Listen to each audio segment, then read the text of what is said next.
The way you increase shareholder value for the municipal-owned network is for the owners of that network, which is your customers, to feel like they're part of the process. That's how you increase shareholder value. This is episode 255 of the Community Broadband Bits podcast from the Institute for Local Self-Reliance. I'm Lisa Gonzalez. Delivering fast, affordable, reliable connectivity is typically the first goal for communities that choose to invest in publicly owned internet infrastructure.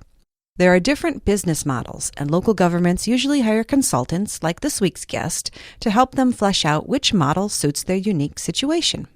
Kyle Hollifield from Magellan Advisors joins Chris this week. This is one of Chris's interviews he conducted at the Broadband Community Summit in Dallas earlier this month.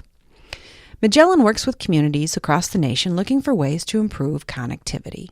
In addition to a conversation about public-private partnerships, Kyle and Chris get into one of the areas municipal networks often find unfamiliar, marketing their services to potential subscribers. Now here's Chris and Kyle Hollifield from Magellan discussing public-private partnerships and marketing for municipal networks. Welcome to another edition of the Community Broadband Bits podcast, coming at you live from Dallas. Well, it's recorded live in Dallas at the Broadband Community Summit 2017. I got with me Kyle Hollifield, the Senior Vice President for Magellan Advisors. Welcome to the show. Thanks, Chris. It's a pleasure to be here. Kyle, I think you might have the best accent of everybody in this field. Well, I don't know what that means, but thank you very much. It's a Tennessee drawl. It's very, very fun to listen to. Well, thank you. It's nice to know you got assets that you didn't have to work for. So, quick background. Why should anyone think that you know anything about municipal broadband, community networks, that sort of thing? I've been in the business since about 1978, believe it or not, and been in fiber optics and broadband since about 1984. My history goes way back to the first company that actually lay undersea fiber optic cable, which is standard telephone cable, which was the old ITT UK. We actually spun our own fiber across the ocean between Europe and the United States back in the mid-'80s, and I was an integral part of that whole process.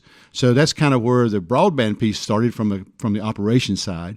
And then from there, I developed a whole broadband strategy for British Telecom for their marketplace in the United States under different licensing and different OEM type agreements that they had with other companies.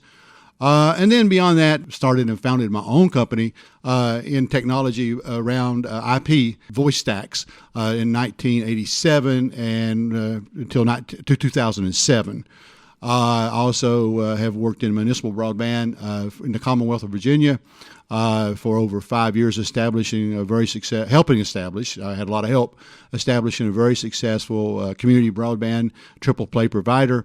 Also doing a lot of middle mile stuff under the old BTOP program to reach out to rural areas that needed some kind of economic stimulation.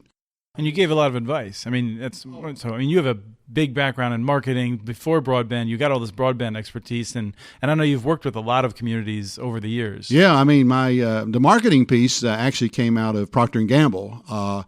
Fresh out of college, fresh out of the military, finished my college degree, and got an offer with Procter & Gamble, which to me, at least in those days, it was like getting a PhD in marketing because they were like the leader, probably still are, in real marketing, and spent 6 years there as assistant brand manager for a lot of very successful products. So the general level marketing, plus I have a degree in it, that helped also.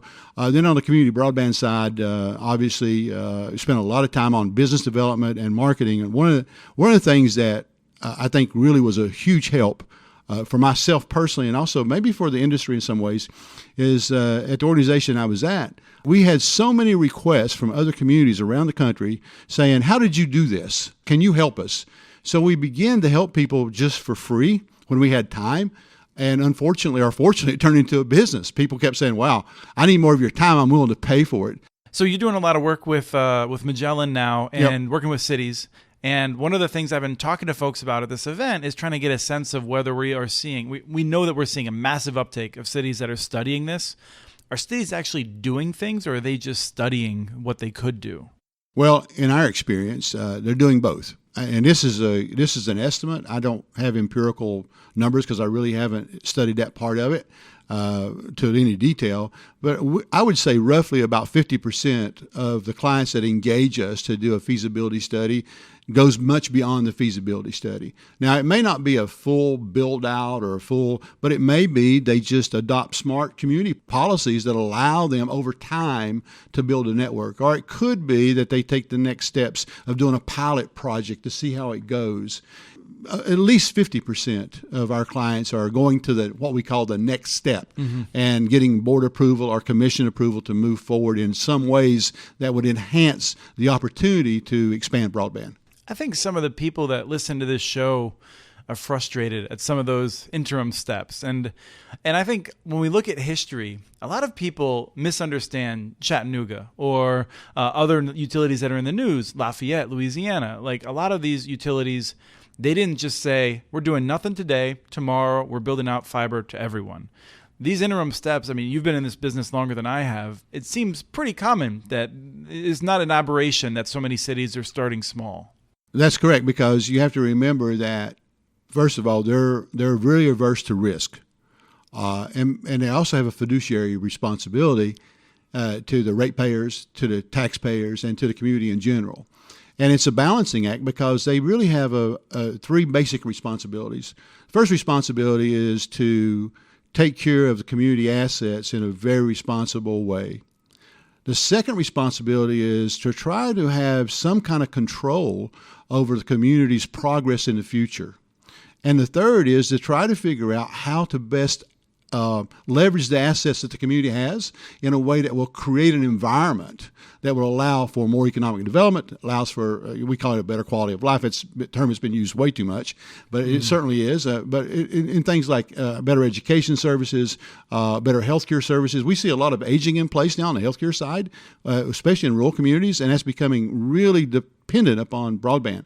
So those three areas is why they take those interim steps.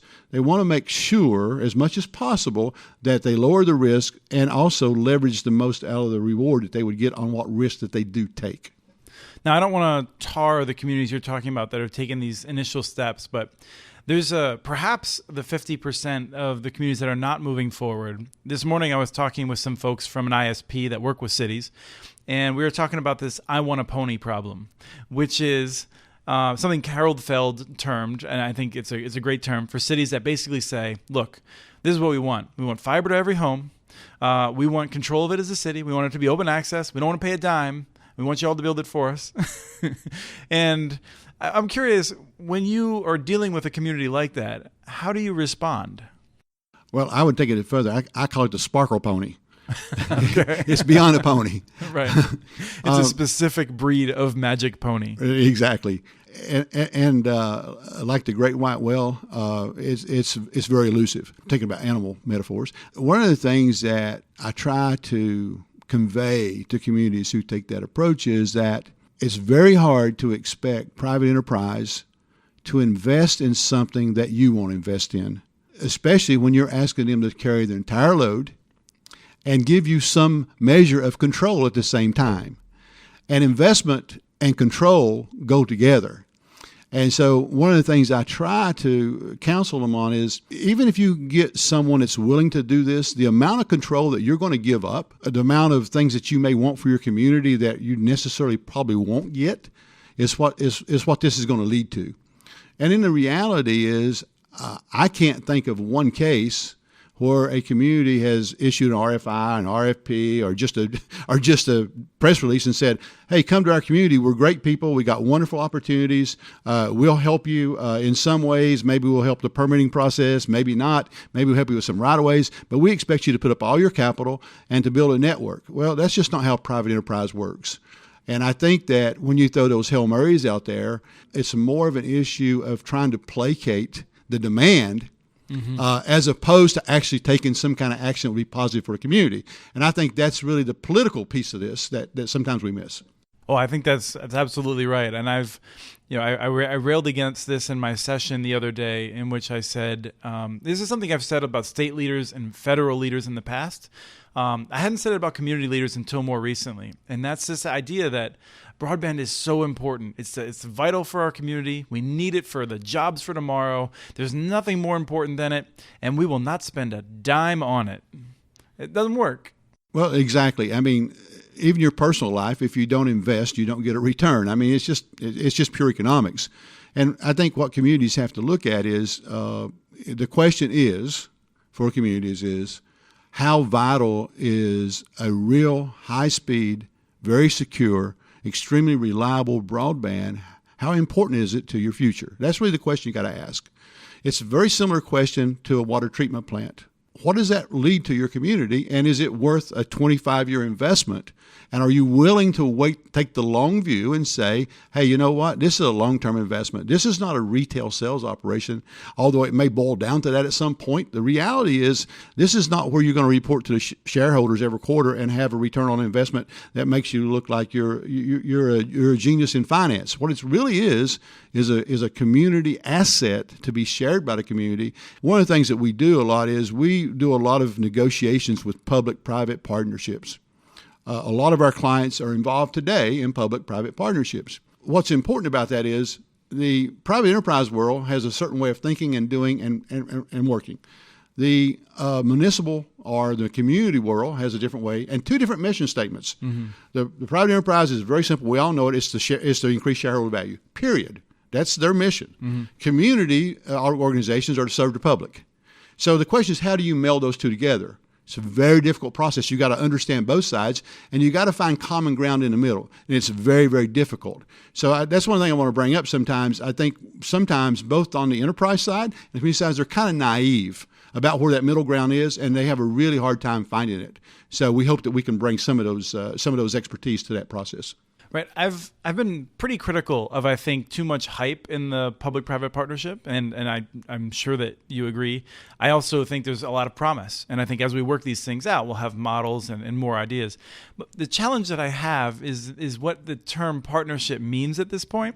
I was at an event, and there's a municipal network, and Comcast competes against that municipal network, but also it's a rural area, and that municipal network buys transit from Comcast to get to the wider internet. Comcast sponsors the lunch. They're up there talking. Nobody's listening. And I'm sitting with the guys from this small community, and suddenly Comcast is talking about how they partnered with this rural community to deliver broadband, and not only doing them themselves, but enabling the community to do it with the transit. And the guy's looking at me like, partnered? Like, I buy stuff from you. And I looked at him and I said, yeah, I partnered with Delta to get to this event, right? I partnered with Exxon to drive down the street. Like, and so when we try to track partnerships, we don't see that many of them. And I'm curious, like, it strikes me there's been many more attempts than there has been successful real partnerships actually signed on the dotted line and everything. Am I right? You're absolutely right. And what I spoke to earlier is the reason for that common ground. A real partnership is both parties have skin in the game. Both parties can realize a return from the partnership. Otherwise, it is a business transaction. It is not a partnership. So that's why you see so many that are rare. Right. And I put blame on both sides of that equation, by the way, because I've worked on many of them. And I can tell you right now, there's often good people on both sides. Oh, and good intentions. Right. But on the community side, municipal side, county side, regional side, governmental side, let's say, one of the big stumbling blocks is the political issues around how do we do this in a way that it looked fair and transparent? How do we give everybody a shot at it so that we don't get criticized for being a nonpartisan player? But the problem is you can't enter into a partnership unless you are a partisan player. So there's this dichotomy between transparency, which a private company may not want as much transparency as you think you have to give. So on the community side, that's a real challenge for them.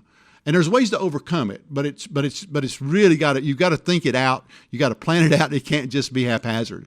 And you're going to be attacked. No matter what, you're going to be attacked. Right. Because if you're doing a public-private partnership, and even if everything's going well, the other private partners that didn't get the deal are going to attack you. And community leaders are going to attack you because the question is going to be, how do we know we got the best deal? Right. Okay. On the private side, oftentimes, because of this demand for shareholder value enhancement, they're too greedy. And I don't mean greedy in a bad way. They're just too demanding knowing that the community can only do certain things at a certain level. So I think that's the main two reasons you find this really hard part. It's really hard because you got to find this middle ground where everybody can live and operate in and be partners in, and it's very difficult. That's why you see very few of them happen. However, it is really worth the effort. There's no doubt in my mind about it. I'm like you. I'm very critical of the PPP and everybody hyping it and talking about it when it's so hard. But I take a different approach. My approach is, if it's really difficult, it's probably worth it. It's the ones that are really easy that don't work out. One of the things that we've seen is people will attack consultants and say, consultants always going to say, you should just build a municipal network. Right. And in fact, one of the reasons we're talking about public-private partnerships, I'm a hardcore supporter of the right of cities to make those decisions and to build networks where it makes sense. But we all recognize not everyone should build and operate their own network. And so this is an important tool for those many communities where building and operating or owning their own network may not be appropriate. Exactly. And I rail against those folks that say that our community, our consulting community, always tells people they should do something because they think there's income for us on the back end. I really rail against that, because if you're a bad consultant and you tell people to do stuff that fails, your name is tied to that. We've seen consultants that have disappeared already. I mean, Yeah. It's not the situation where every consultant that worked in this space is still out getting new customers. Exactly, or even should be, Yeah. to take it a step further. Yeah, right. This is the thing, right? I mean, this is one of the things I love about consultants. You're all very competitive. And so, Yeah. I think every consultant has a critical view of every other consultant. Right. And that's, I think It's a self-policing industry if you think about it in a lot Right. of ways.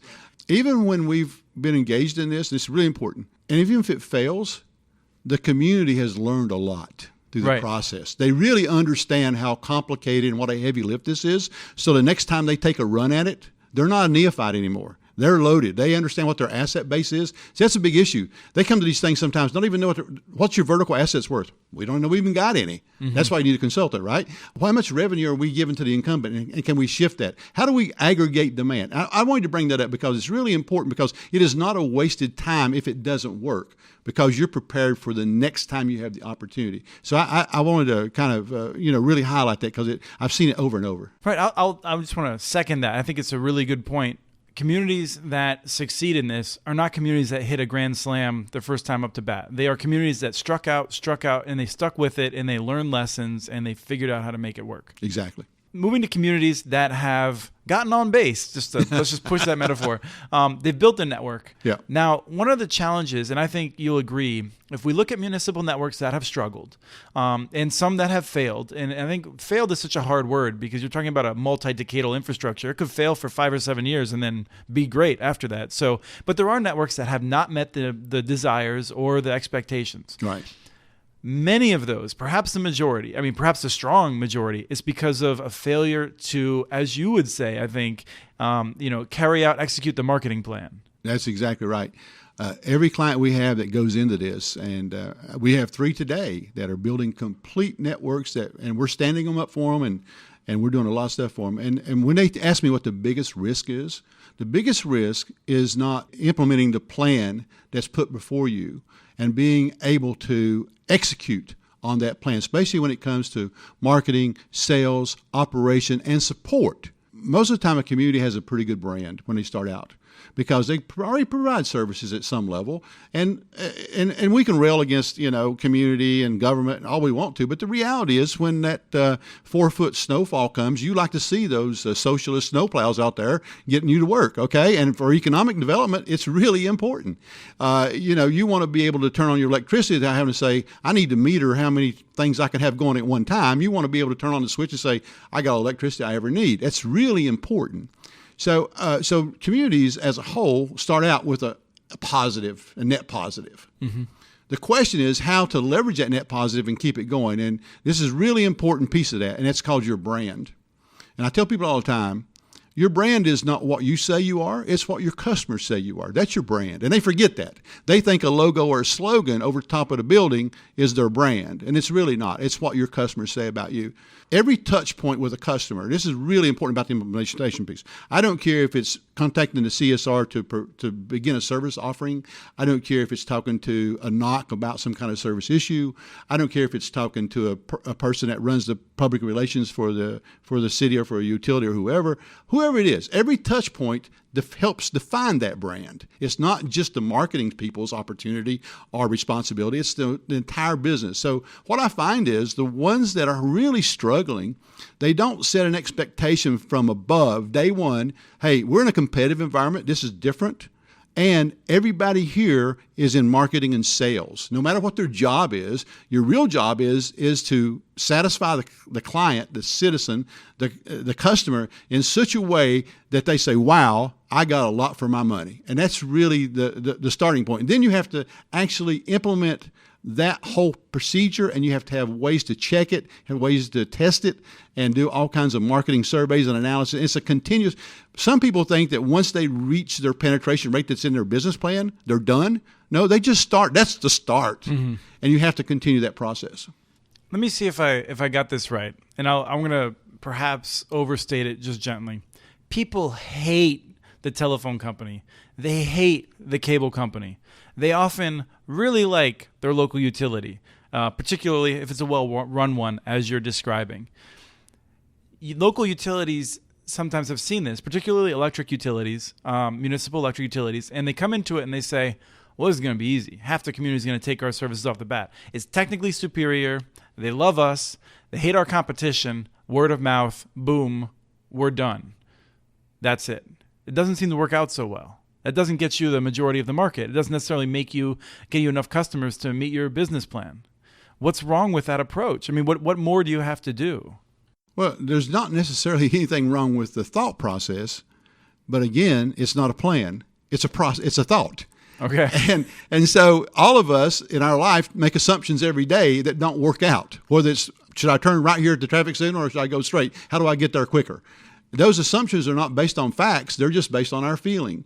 So it's absolutely correct that utilities and communities and municipalities, have that. And you can look at any consumer report you want to look at, and their competition is always at the bottom of the list for customer service. So they have this feeling, well, this will be fairly easy. But what they don't really understand is this is a community engagement process. This is not selling products and services. You can always have the best price. You can always have the actual fastest speed. Okay, you can have the best brand, but if you don't engage the community in a way that they feel they're part of this, then you're just another vendor, and you're just as good until the next promotion comes out from the competition. And so that's where the churn. I mean, one thing is that the communities that do it well, they have a very low churn rate. I mean, they're down to 1% churn rate at the most. And churn is where you get disconnects. Constant disconnects and reconnects and disconnects and reconnects. Well, the churn rate for the industry, for the incumbents and for the for-profit business is a much higher. Why? Because people want to see that next promotion. They're waiting for that next promotion. Well, you may not accept that if you're a community broadband. I'm not going to do it that way, but it's a fact of life. So you got to figure out a way to continue to deal with that. And the best way to deal with it is not so much to have continuous promotions the way they do, but to engage a community in a way that they feel that they're part of the process. This is my network. I have to support my network. And it's not always in dollars and cents. It's in a lot of different ways. So you have to put together programs and events and a whole overview of the community to get them engaged in that process. They understand this is their network. It is not the utilities network or the city's network to sell you something. It's your network, and the more you invest in it, the more you're going to get out of it. But you have to be able to get them to that point. And this is not where you get to that point. You're done. Go home. take a nap. It's a situation in which you have to keep doing it. I mean, and so I think as we're running out of time, there's a couple of things that I've learned from you over the years. One has been that you need to reevaluate this on a regular basis, right? You're not like, oh, it's been another year, time to reevaluate the marketing plan, right? And it's not a situation where you get 75% of the businesses, you can just sit back and relax, because you have to maintain those relationships. Exactly. A lot of times I kind of relate it to being married. If you want a long-lasting, good marriage, you pay attention to it all the time, right? You don't forget anniversaries. You don't forget birthdays and survive, okay? Right. Say two men that frequently travel away from their wives. Exactly, like us, right? But obviously, I know we both make up for it when we get home. I try to, yes. But it really is like a marriage, because what you've done is you've said to the community, give us your trust that we're going to fulfill your needs in a way that's going to enhance your life and make the community better. Give us that trust, and we have to earn that trust on an ongoing basis. You can't take it for granted.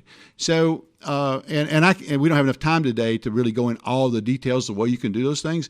I can just tell you that if you have a really sharp, comprehensive marketing plan that lays out what all that looks like on a daily, weekly, monthly basis, and how you continue to regenerate that community engagement in different ways, whether it's supporting Boy Scouts, whether it's providing uniforms for the local baseball teams. All those things are investments that come out of your marketing budget, to where that child goes home and tells their parents, hey, look here, I got a brand new pair of cleats, and I didn't have any money to buy one. And I'm going to continue buying service from the municipal broadband network. You've painted this picture in the past when we've talked about this, where the utility may have a marketing program, which they have this community fund that will buy those cleats. And then, the kids playing soccer, the grandma's watching it. 3 days later, the big cable company comes and knocks on her door and says, hey, we'll lower your bill. This is a woman who might be living on a fixed income. Correct. Right? And she's thinking, I can't do that to my community. That's right, because what happens, again, like I said, the community has buy-in that it's their network. If you ever lose that situation where they don't feel it's your network, then that's when you start having problems. So that's the difference between increasing shareholder value and providing services for the community. And that's the two different ways to look at it. The way you increase shareholder value for the municipal-owned network is for the owners of that network, which is your customers, to feel like they're part of the process. That's how you increase shareholder value. Great. Well, thank you, Kyle. I think this has been a wonderful conversation. Well, you're quite welcome, and thank you very much. That was Kyle Howfield from Magellan discussing public-private partnerships and talking about marketing for municipal networks. Hey, everyone. I just wanted to thank you for listening and helping out to create a stronger internet ecosystem, making sure everyone has high-quality access. Please tell your friends, tell others who might be interested about this show. If you have a chance to rate us on iTunes, please do. Several people already have. We really appreciate all of the comments, and we really appreciate you taking the time to listen to us. We have transcripts for this and other Community Broadband Bits podcasts available at muninetworks.org/broadbandbits. Email us at podcasts@muninetworks.org with your ideas for the show. Follow Chris on Twitter. His handle is @CommunityNets. Follow muninetworks.org stories on Twitter, where the handle is @muninetworks. Subscribe to this podcast and all of the podcasts in the ILSR family on iTunes, Stitcher, or wherever else you get your podcasts. Never miss out on our original research. Subscribe to our monthly newsletter at ilsr.org. Thank you to Arnie Huseby for the song Warm Duck Shuffle, licensed through Creative Commons. And thanks for listening to episode 255 of the Community Broadband Bits podcast.